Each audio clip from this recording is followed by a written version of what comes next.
এই বৈষম্যবিরোধী ছাত্র আন্দোলনে এত পাওয়ারটা কোথায়? পাওয়ার কিন্তু কিছু না, পাওয়ার হলো তারা প্রশাসনের সাপোর্টটা পাচ্ছে। প্রশাসনের সাপোর্ট পারলে সবাই, যে বলে না গ্রামে একটা প্রবাদ আছে দেখবেন, যে গলির কুকুর কিন্তু নিজের গলিতে বাঘ, আবার অন্য গলিতে গেলে সে কিন্তু তখন বিলাই হয়ে যায়। তো এখন এখানেও একই জিনিসটা, যে এখন যখন গভর্নমেন্টের সাপোর্ট পায় তখন সবাই বাঘ হয়ে যায়। ছাত্রলীগও বাঘ ছিল, হারিয়ে গেছে, এরাও বাঘ হয়ে আছে। ওই জন্য ওয়েট করেন, দেখেন ইলেকশনের টানাপোড়েন যখন শুরু হবে, দেখেন কি হয়।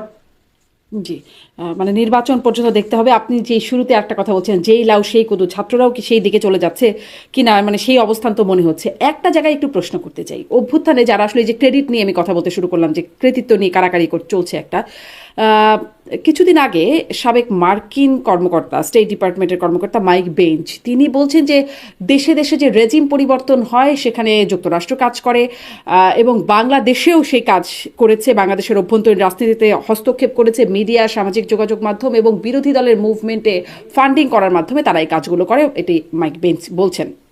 এবং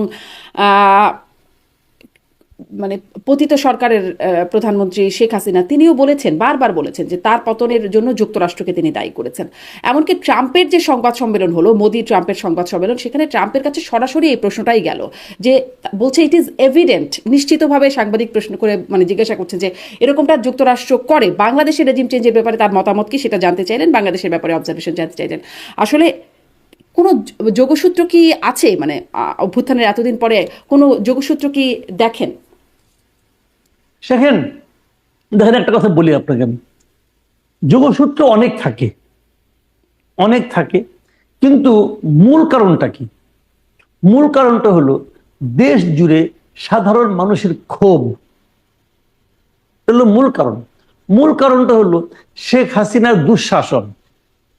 আপনি যদি আমাকে বলেন এই আন্দোলনের মাস্টার মাইন্ড কে ছিল, মানে এককভাবে যে আপনি সবচেয়ে বেশি ক্রেডিট দিতে চান, যে আমি একজন ব্যক্তিকে সবচেয়ে বেশি ক্রেডিট দিব এই পট পরিবর্তনের জন্য, তাহলে আমি সেই ক্রেডিটটা দিব শেখ হাসিনাকে।